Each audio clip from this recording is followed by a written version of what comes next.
ముందుగా బులెటిన్లో హెడ్లైన్స్. మాజీ ఎమ్మెల్యే మరియు పార్టీ రాష్ట్ర అధికార ప్రతినిధి శ్రీ రాచమల్లు శివప్రసాద్ రెడ్డి ప్రెస్ మీట్. తెలంగాణ భవన్లో బీఆర్ఎస్ నాయకుల ప్రెస్ మీట్.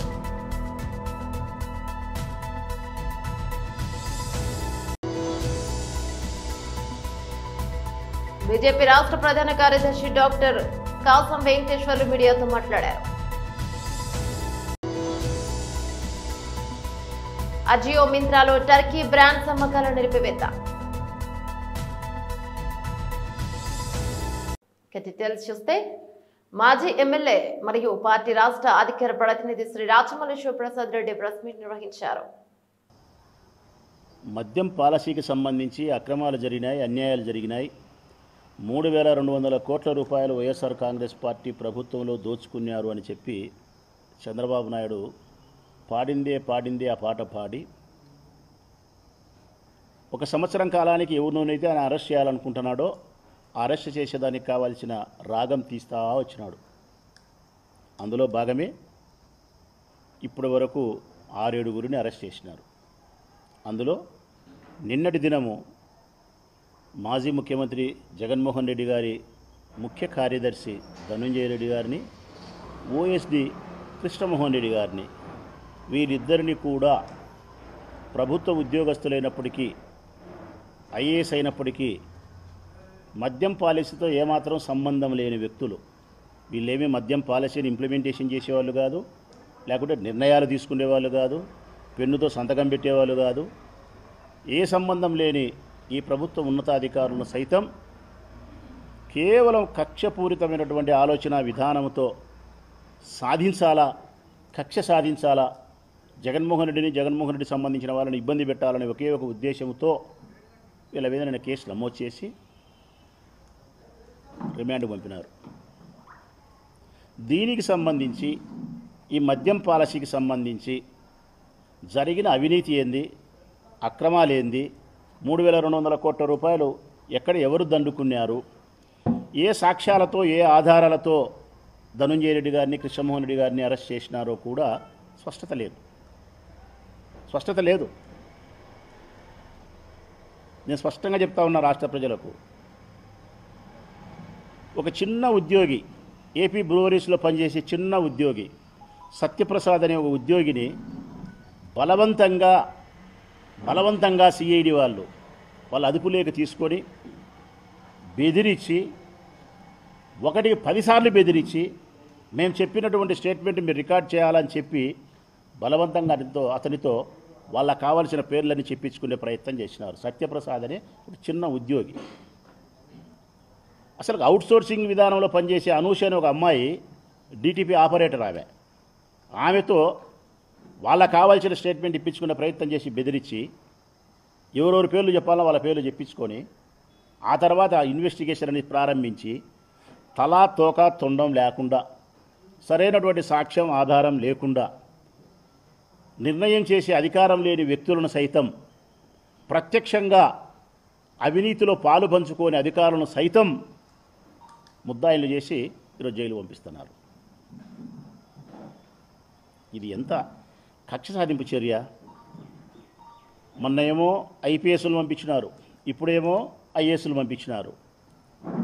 ఈ విధంగా ప్రభుత్వాలు మారిన వెంటనే ఐఏఎస్లను, ఐపీఎస్లను, ఓఎస్డీలను అవినీతి ఆరోపణల్లో నెలల తరబడి రిమాండ్లకు, జైళ్లకు పంపించి మానసికంగా, శారీరకంగా హింసిస్తే ఇంకా రాబోయే భవిష్యత్ కాలంలో తెలంగాణ భవన్లో బీఆర్ఎస్ నాయకుల ప్రెస్ మీట్ నిర్వహించారు.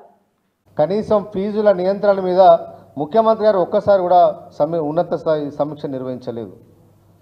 ఇవాళ స్కూల్ ఫీజుల విషయంలో అట్లనే ఉంది, ఇవాళ ఇంటర్మీడియట్ విద్యా విషయంలో అట్లనే ఉంది, డిగ్రీ కాలేజీలో అట్లనే ఉంది, ఇంజనీరింగ్ కాలేజీలో మాత్రం ఇక చెప్పుకునే పరిస్థితే లేదు. ఇవాళ టీఏఎఫ్ఆర్స్ కోసం చాలా కాలేజీలు వాళ్ళందరూ రిపోర్ట్లు ఇచ్చారు. మా కాలేజీ ఫీజు పెంచాలని చెప్పి ప్రతి కాలేజీ కూడా, ఇంజనీరింగ్ కాలేజీ ప్రతి కాలేజీ కూడా దాదాపు 170 కాలేజీలకు పైగా వాళ్ళందరూ కూడా ఇవాళ టీఎఫ్ఆర్స్కి దరఖాస్తు చేసుకున్నారు మా ఫీజులు పెంచాలని చెప్పి. మాకు ఫ్యాకల్టీ రేట్లు పెంచడం, జీతాలు పెంచడం, ఉద్యోగుల జీతాలు పెంచడం, ల్యాబులు పెంచాలని చెప్పి రకరకాల అన్ని ఒక కొటేషన్లు ఇచ్చి ఇలా పెంచాలంటే ఇవాళ ఈ రాష్ట్ర ప్రభుత్వంలోని పెద్దలను ఆకట్టుకొని వాళ్ళ సహకారంతో ఇవాళ ఫీజులను 2,30,000 ఉన్న ఇంజనీరింగ్ కాలేజ్ ఫీజును ఇవాళ 2,60,000 ఉన్న ఇంజనీరింగ్ కాలేజ్ ఫీజును ఇవాళ 2,40,000 రూపాయలకు పెంచడానికి ఇవాళ ప్రభుత్వం సిద్ధమైనట్టుగా ఇవాళ మా దృష్టికి వచ్చింది. చాలా ఇంజనీరింగ్ కాలేజీలు పేదవాడు చదువుకోవాలంటేనే ఇవాళ భయపడే పరిస్థితి ఉన్నది. మంచి ర్యాంక్ వచ్చిన విద్యార్థి కూడా 15,000, 20,000, 30,000 ర్యాంక్ వచ్చిన విద్యార్థులు కూడా ఇవాళ ఉన్నత మంచి కాలేజీలో ఒక స్టాండర్డ్ ఉన్న కాలేజీలో చదువుకుందామంటే కూడా పేదవాళ్ళు ఇవాళ చదువుకునే పరిస్థితి లేదు. పోనీ ఆర్డినరీ కాలేజీలో చదువుదామంటే అలా కూడా చదవలేని పరిస్థితికి ఇవాళ ఈ రాష్ట్ర ప్రభుత్వం ఇవాళ ఫీజుల పేరు ఇవాళ భయపెడతా ఉన్నది. దాని మీద ఒక నియంత్రణ లేదు, ఒక సమీక్ష లేదు. ముఖ్యమంత్రి గారు విద్యాశాఖను తన దగ్గరే పెట్టుకున్నారు, కానీ ఇంతవరకు ఇంజనీరింగ్ కాలేజీకి సంబంధించి ఇవాళ రిజల్ట్ వచ్చింది, వాటి మీద ఒక సమీక్ష నిర్వహిస్తాం, అసలు ఎంత ఫీజు ఉండాలి, ఎంత ఫీజు తగ్గాలి, దాని మీద ఒక్కరోజు కూడా ముఖ్యమంత్రి గారు సమీక్ష చేయలే. అసలు తనకు తీరిక లేదు.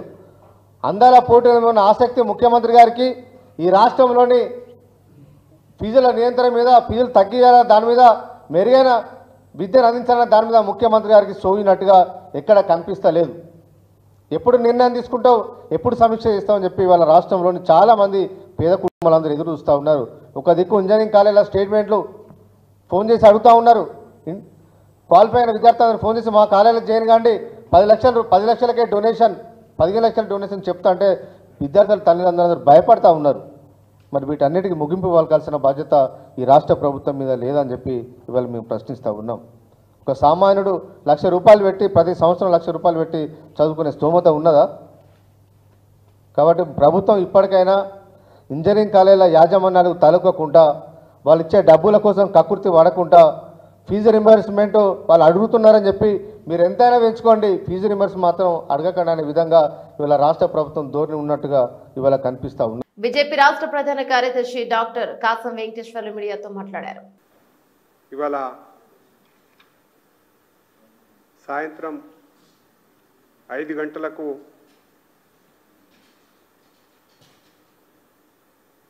ట్యాంక్ బండ్ పైన అంబేద్కర్ విగ్రహం నుంచి తిరంగా యాత్ర ప్రారంభమవుతోంది.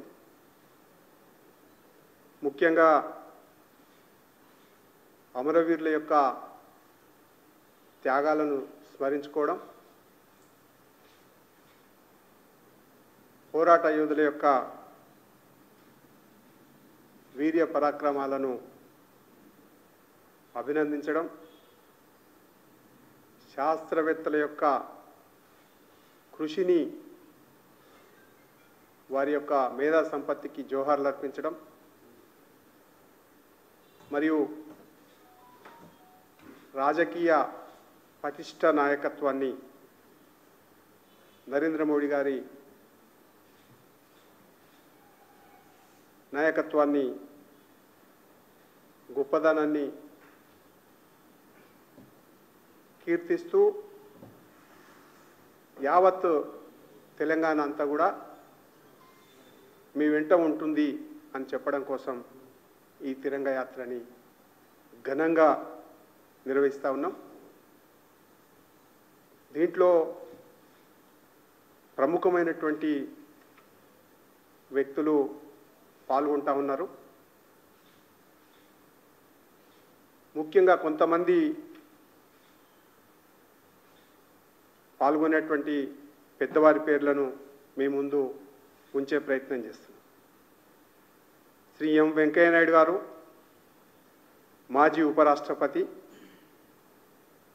శ్రీ విద్యాసాగరరావు గారు, మాజీ కేంద్ర మంత్రివర్యులు, మాజీ గవర్నర్ గారు, శ్రీ జి సతీష్ రెడ్డి గారు, చైర్మన్ ఎక్స్ డిఆర్డిఓ, అదే రకంగా advisor to defence minister, Shri K Rajendra Kumar, former DG Jammu and Kashmir, Shri Gopal Reddy, former director general Jammu and Kashmir, Shri PV Krishna Reddy, former DG CRPF, Shri YL Srinivas garu, VC Sammakka Sarakka tribal university, Shrimati Jayaprada ప్రముఖ నటి, బెల్లంకొండ సాయి శ్రీనివాస్ సినీ హీరో, శ్రీ వందే మాత్రం. పాకిస్తాన్ కు మద్దతుగా నిలిచిన టర్కీ దేశంపై భారతీయులు తీవ్ర ఆగ్రహాన్ని వ్యక్తం చేస్తున్నారు. దీంతో ఆ దేశ ఉత్పత్తులను బహిష్కరించాలని పిలుపు ఊపందుకుంది. ఇక ఈ నేపథ్యంలో ప్రముఖ ఆన్లైన్ షాపింగ్ సంస్థలు మిత్రా, అజియో తమ ప్లాట్ఫామ్లను ఉంచి టర్కీకి చెందిన వస్త్ర బ్రాండ్లను తొలగించాయి. పాకిస్తాన్లోని ఉగ్రవాద స్థావరాలపై భారత్ చేపట్టిన ఆపరేషన్ సింధూర్ సమయంలో టర్కీ బహిరంగంగా పాక్ కు మద్దతు ప్రకటించింది. ఇది భారత ప్రజల్లో తీవ్ర వ్యతిరేకతకు దారితీసింది. ఫలితంగా బైకాట్ టర్కీ అనే నినాదం సోషల్ మీడియాలో విస్తృతంగా ప్రచారం అవుతుంది. ఈ పరిణామాల నేపథ్యంలో దేశీయ వ్యాపారులు టర్కీతో వాణిజ్య సంబంధాలను తగ్గించుకునే దిశగా అడుగులు వేస్తున్నారు. గత వారం నుంచి ఇరు దేశాల మధ్య దౌత్యపరమైన ఉద్రిక్తతలు పెరుగుతున్నాయని, అందుకే ఈ నిర్ణయం తీసుకున్నట్టు మింత్రాకు చెందిన ఓ అధికారి తెలిపారు. ఇదే బాటలో రిలయన్స్ కు చెందిన ఆన్లైన్ ఫ్యాషన్ పోర్టల్ అజియో కూడా టర్కీకి చెందిన ప్రముఖ వస్త్ర బ్రాండ్లైన కోటాన్, ఎల్సీ, వైకీకి ఇక మావి వంటి వాటి అమ్మకాలను తమ సైట్ లో నిలిపివేసింది. అంతేకాకుండా టర్కీలో తమ సంస్థ కార్యకలాపాలను కూడా మూసివేసినట్లు రిలయన్స్ అధికారి ఒకరు పేర్కొన్నారు. ఈ బహిష్కరణ కేవలం ఆన్లైన్ రిటైల్ సంస్థలకే పరిమితం కాలేదు. అఖిల భారత వ్యాపారుల సమాఖ్య కేట్ కూడా పాకిస్తాన్ కు మద్దతిస్తోంది. టర్కీ అడ్వైజర్ షాన్ ఆదిసలం పర్యాటకంతోనే సహా అన్ని రకాల వ్యాపార సంబంధాలను తెంచుకోవాలని నిర్ణయించింది. భారత ఎగుమతిదారులు, దిగుమతిదారులు, ఇతర వ్యాపార వర్గాలు కూడా ఈ రెండు దేశాల కంపెనీలతో ఎలాంటి లావాదేవీలు జరపొద్దని కేట్ సూచించింది. ఇక ఇదిలా ఉండగా భారత విమానాశ్రయాల్లో భద్రతా సేవలు అందిస్తున్న టర్కీకి చెందిన సెలెబీ ఏవియేషన్ సంస్థకు చెందిన ప్రభుత్వ గతంలోనే సెక్యూరిటీ క్లియరెన్స్ ను రద్దు చేస్తుంది. ఈ పరిణామాలన్నీ ఇస్తాంబుల్ స్టాక్ మార్కెట్ లో ఆ కంపెనీ షేర్ల విలువ పడిపోవడానికి కారణమవుతున్నాయి. మొత్తంగా టర్కీ వైఖరి ఆ దేశ వాణిజ్య ప్రయోజనాలపై తీవ్ర ప్రభావం చూపుతోంది. తిరంగా రన్ అంటే భారతీయులందరూ ఒకటేనని అర్థమని బాపట్ల శాసనసభ్యులు వేగేసిన నరేంద్ర వర్మ అన్నారు. బాపట్ల పట్టణంలోని చీలు రోడ్డు సెంటర్ నుండి జమ్ములపాలెం ఫ్లైఓవర్ వద్ద గల డాక్టర్ బిఆర్ అంబేద్కర్ విగ్రహం వరకు జాతీయ జెండాలు చేత పట్టుకుని పార్టీలకు అతీతంగా ఆపరేషన్ సింధూర్ విజయోత్సవ ర్యాలీని నిర్వహించారు. మనందరం ఎలా తెలుసుకున్నామో మన భారత ప్రజలు ఒక మంచి కార్యక్రమాలు చేశారు. తిరంగా ర్యాలీ. ఈ తిరంగా ర్యాలీ అంటే ప్రతి భారతీయ సహోదరుడు కలిసి ఉన్నాడని అర్థం. ఈ విజయోత్సవ ర్యాలీ అంటే ఏదైనా స్థితిగతుల్లో మనకి ఇబ్బందులు ఎదురైనప్పుడు మనందరం కలిసి ఉండటానికి సిద్ధం అవుతున్నామని అర్థం. మన సౌభాగ్యాన్ని తుడి చేశారు కొంతమంది పాకిస్తాన్ ముష్కరులు, ఉగ్రవాదులు. దానికి నరేంద్ర మోడీ గారు పేరే పెట్టారు సింధూర్ అని. సింధూర్ అంటే మన సౌభాగ్యానికి చిహ్నం. ఈ సింధూర్ అంటూ ఏమంటూ పేరు పెట్టారు? ఒక ఎయిర్ ఫోర్స్ లో ఒక ముస్లిం చెల్లెలు, ఒక సిక్కు యువతి ఇద్దరు కలిసి ఎన్నో స్థావరాలను బీభత్సం చేశారంటే ఒక ముస్లిం భారతదేశంలో ఉంటే ఒక ముస్లిం భారతీయుడే. ముస్లిం కన్నా నేను భారతీయుణ్ణి అని చెప్పుకునే గర్వమే ఆ జెండా. ఒక హిందూ కన్నా నేను భారతీయుణ్ణి అని చెప్పుకోవటమే మా జెండా. అలాగే ఒక క్రైస్తవ సోదరుడు ఉంటే క్రైస్తవు కన్నా కూడా నేను భారతీయుణ్ణి అని చెప్పుకోవటమే మాకు గర్వం. మా దేవుళ్ళు మేము పూజిస్తాం, అన్నదమ్ములాగా ఉంటాం, మాలో శిక్షలు పెట్టాలని మీరు చేసే ప్రయత్నం ఈరోజు ఏ సింధూర్ ఆపరేషన్ సింధూర్తో ఏ పరిస్థితుల్లో ప్రపంచంలో పాకిస్తాన్ దిగజారిపోయిందో ప్రపంచం మొత్తం ఈరోజు చూసింది. అన్ని దేశాలు భారతదేశానికి మద్దతు. మీకు తోడున్నా ఉన్న చైనా కూడా ఈరోజు మీకు సంఘీభావం తెలవకుండా అటు ఇటు కాని పరిస్థితులు ఈరోజు చైనా కూడా ఉంది. ఇటు భారతదేశానికి మద్దతు ఇవ్వకుండా, అటు పాకిస్తాన్కి మద్దతు ఇవ్వకుండా మనకెందుకు వచ్చిన గొడవలే ఈ భారతదేశంతో అని చైనా కూడా సైలెంట్ అయిన పరిస్థితి మనం చూసాం. భారతదేశం అంటే కులం కన్నా భారత మాత అంటూ జై కొట్టే ఒక దేశం. మాకెన్నో కులాలు ఉండొచ్చు, మాకెన్నో దేవుళ్ళు ఉండొచ్చు, ఎవరి కులంలో ఆ దేవుళ్ళు మేము పూజిస్తాం, కానీ అన్నిటికీ మించి సోదర భావం ఉన్న భారతదేశం ముత్తు పెట్టడం అని ఈ సందర్భంగా తెలియజేస్తాం. దానికి ఈ బాపట్లో జరిగిన ర్యాలీ జన సైనికులు పాల్గొన్నారు, భారతీయ జనతా పార్టీకి సంబంధించిన వాళ్ళు పాల్గొన్నారు, తెలుగుదేశం సంబంధించిన వాళ్ళు పాల్గొన్నారు, మాజీ సైనికులు పాల్గొన్నారు, రైతులు పాల్గొన్నారు, మహిళలు పాల్గొన్నారు. ఆఖరికి వైసీపీ పార్టీలో వాళ్ళకు కూడా కొంతమంది ఈ ర్యాలీలో పాల్గొన్నారు. అంటే మేమందరం భారతదేశం ముద్దు పెట్టడం అని తెలియజేయడంలో ధాన్యం కొనుగోలు కేంద్రాల నిర్వహణ, ధాన్యం రవాణాలో ఎలాంటి నిర్లక్ష్యం చోటు చేసుకుంటే సంబంధిత అధికారులపై కఠిన చర్యలు తీసుకుంటామని జిల్లా కలెక్టర్ క్రాంతివల్లుడు హెచ్చరించారు. శుక్రవారం కలెక్టర్ కొండాపురం మండలం తొగరపల్లి గ్రామంలో PSCS ఆధ్వర్యంలో నడుస్తున్న ధాన్యం జొన్నల కొనుగోలు కేంద్రాలను సందర్శించి నిర్వహణపై తీరును పరిశీలించారు.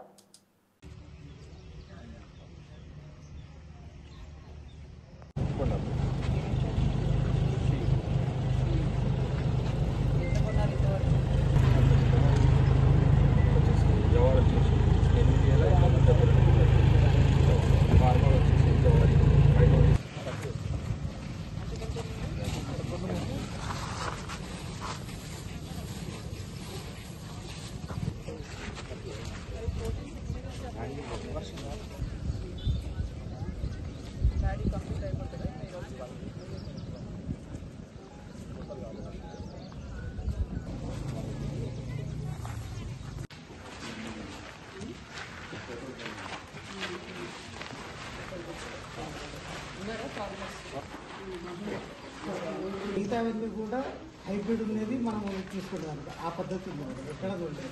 ముందు అది వేరే వెరైటీ మిక్స్ అయింది అనుకున్నాను. మన తీసేటలు కూడా వచ్చారు.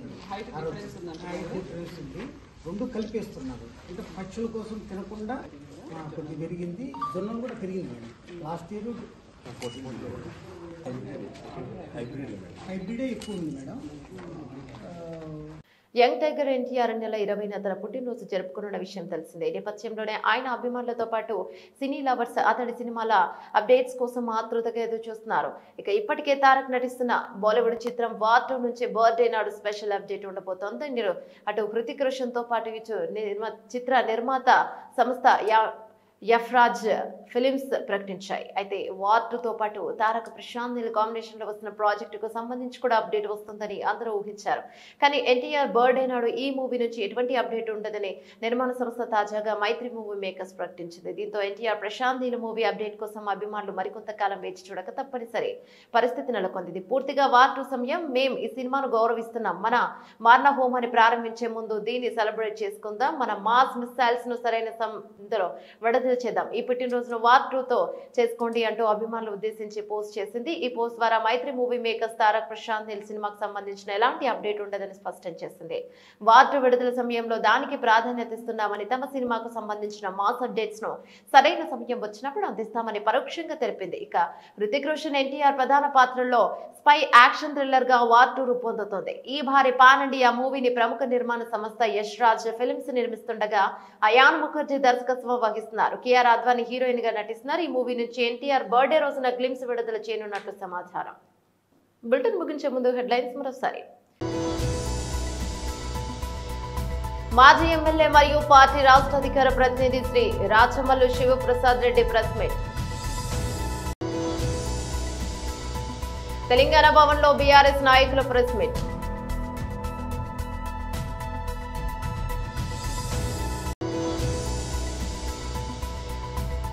బీజేపీ రాష్ట్ర ప్రధాన కార్యదర్శి డాక్టర్ కాసం వెంకటేశ్వర్లు మీడియాతో మాట్లాడారు. అజియో మింత్రాలో టర్కీ బ్రాండ్స్ అమ్మకాల నిలిపివేత. ఇవి బులెటిన్ డీటెయిల్స్. మరో బులెటిన్ లో మళ్ళీ కలుసుకుందాం. అందరికి సెలవు. నమస్తే.